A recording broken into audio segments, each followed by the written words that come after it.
Welcome to The Explainer. Today, we're diving into one of the absolute most exciting, high-stakes intersections of technology and medicine right now, the BraTS 2025 Lighthouse Challenge. For over a decade, AI researchers have been building tools to detect brain tumors, but mostly just in a laboratory setting.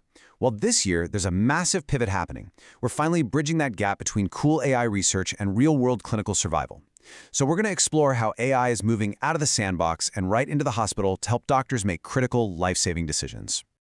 Okay, let's start with a really tough number, 15 months. That is the median survival rate for patients diagnosed with aggressive glioblastoma.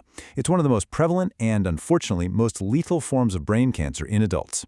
Despite literally decades of intense medical research, and even with some modest improvements in overall mortality for other nervous system cancers, the prognosis for these specific, highly aggressive tumors has remained stubbornly, heartbreakingly low.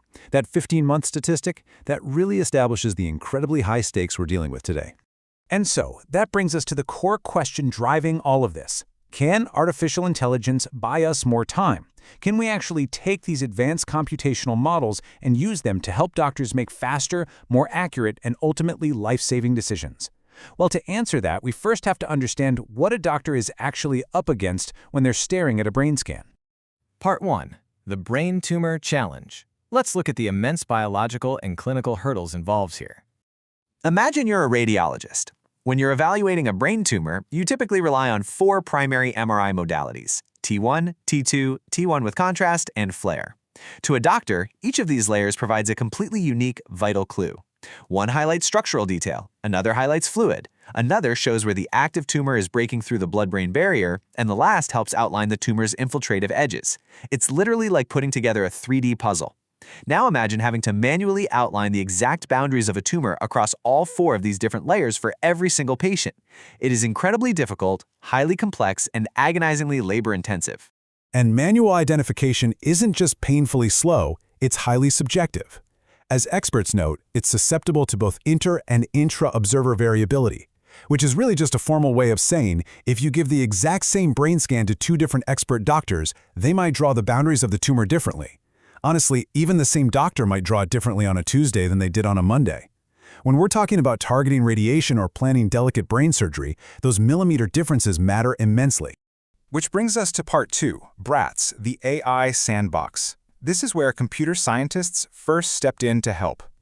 Let's trace the timeline really quick. Back in 2012, BraTS started pretty simply as a public dataset and a community benchmark. It was basically a way to crowdsource the best AI algorithms for drawing those tumor boundaries automatically. Over the years, the idea spread like wildfire. By 2021, we saw exponential growth, with over 2,300 teams globally competing to build the best tumor-detecting AI. It became the absolute gold standard for medical image segmentation research, but it still had a major limitation.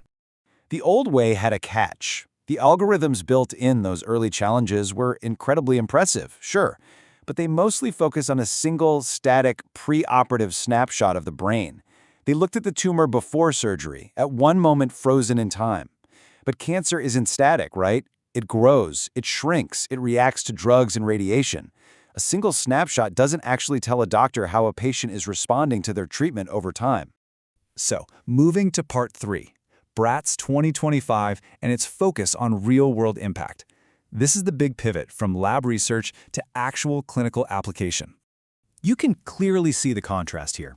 Instead of relying on a single snapshot, the 2025 approach evaluates the AI on both pre-treatment and post-treatment scans. It is tracking the tumor across the whole disease course, and it's being benchmarked against a room full of expert neurologists. We're finally asking, can this AI perform as well as, or even better than, human experts over the entire lifespan of a patient's treatment?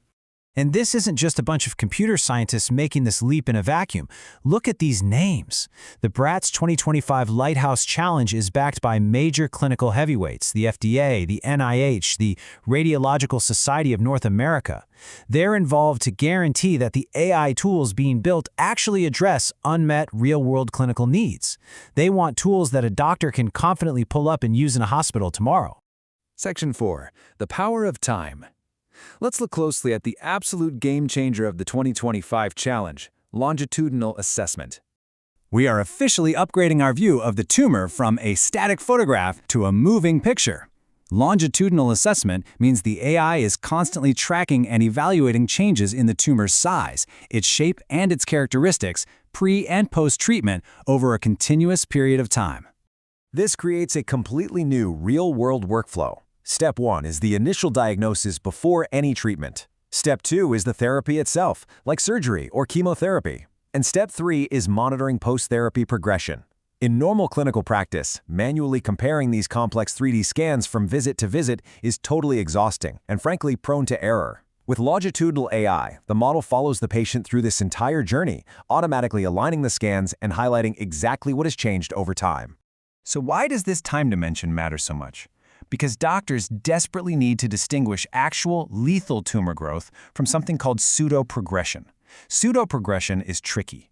It happens when a scan looks like the tumor is growing, but it's actually just swelling, a completely benign reaction to radiation or chemotherapy. If a doctor gets this wrong, they might pull a patient off a treatment that is actually working perfectly or keep them on one that is failing. This is where the AI becomes a literal clinical superpower.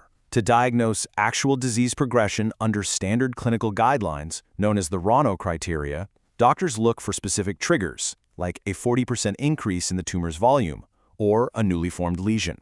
The new longitudinal AI models in BraTS 2025 automatically calculate these volumes and detect these crucial changes across multiple visits. It totally takes the guesswork out of measuring irregular shapes, instantly telling the doctor if that 40% threshold has been crossed. Which brings us to our final section, precision medicine for all, because an AI tool is really only as good as the patients it can actually help. To make sure this clinical AI revolution works for everyone, globally, BraTS has drastically expanded its datasets. They aren't just looking at adult scans from high-income Western hospitals anymore. They've introduced diverse datasets, including BraTS Africa, focusing on sub-Saharan African populations where MRI machines might be older or lower quality. They're targeting pediatric patients whose brains look vastly different from adults, and they're even expanding beyond gliomas to include things like meningiomas and brain metastases. Ultimately, the goal here is a truly data-driven precision medicine approach. By forcing AI models to train on diverse global settings, varying tumor types, and even lower-quality MRI scans, we ensure these tools are incredibly robust. When an algorithm can reliably track a tumor's response over time, regardless of whether that patient is in a specialized pediatric center in New York or a resource-constrained clinic in Nigeria, well, that is true precision medicine. We started this explainer looking at a grim 15-month survival statistic. But as BraTS 2025 pulls AI out of the research lab and places it firmly into the clinic, empowering doctors to accurately track and understand a tumor's behavior through time, we have to ask, as AI learns to track tumors through time, how will it permanently reshape the future of survival? With these real-world clinical tools on the horizon, it seems we might finally be giving doctors the edge they need to buy patients more of what matters most: time.